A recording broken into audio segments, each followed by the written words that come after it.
BJP চৰকাৰে বৰ্তমান ৰাজ্যবাসীক যি ধৰণৰ ভাল ভাল উপহাৰ দি আছে তাক লৈ ৰাজ্যই বিতস্ত হৈ গৈছে আৰু আমাক এনেধৰণৰ ভাল উপহাৰৰ প্ৰয়োজন নাই। প্ৰায় প্ৰতিদিনাখনেই ৰাইজ ৰাজপথলৈ ওলাই আহিবলগীয়া এটা পৰিৱেশৰ সৃষ্টি হয়। তাৰ লগে লগে আপোনাৰ সঘনাই পেট্ৰল সামগ্ৰীৰ যি ধৰণৰ মূল্য বৃদ্ধি হৈছে তাক লৈ আজি বৃহত্তৰ যুৱ মঞ্চই আজি প্ৰধানমন্ত্ৰী আৰু পেট্ৰলিয়াম মন্ত্ৰীৰ প্ৰতিকৃতি দাখ কৰিবলৈ বাধ্য হৈছোঁ আৰু ইয়াৰ জৰিয়তে আমি এটা কথা স্পষ্টভাৱে সকীয়াই দিব বিচাৰিছোঁ। এতিয়াও সময় আছে, সময় থাকোঁতেই কেন্দ্ৰীয় চৰকাৰে যদিহে এইসমূহৰ ক্ষেত্ৰত কোনো ধৰণৰ বিহিত ব্যৱস্থা কৰিব নোৱাৰে তেনেহ'লে আজি যি ধৰণে ৰাজপথত জ্বলিছে সেই জুয়ে বিজেপি চৰকাৰক জ্বলাই নিষ্ক্ৰিয় কৰিব আৰু তাৰ বাবে কিন্তু একমাত্ৰ দায়ী হ'ব বিজেপি চৰকাৰ।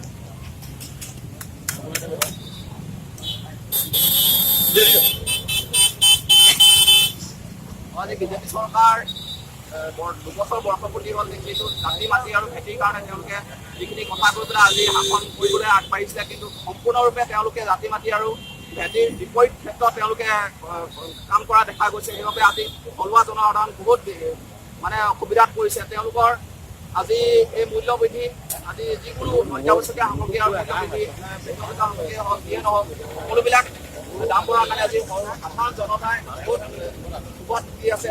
সেইবাবে আজি বৃহত্তৰ যুৱ মঞ্চই আজি প্ৰতিমূৰ্তি দাহৰ যোগেদি তেওঁলোকক সকীয়াই দিছোঁ যে অতি সোনকালে এই মূল্য বৃদ্ধি হ্ৰাস কৰিবলৈ তেওঁলোকে চেষ্টা কৰক, নহ'লে আমি ইয়াতকৈ জংকী আন্দোলন কৰিবলৈ বাধ্যত পৰিম।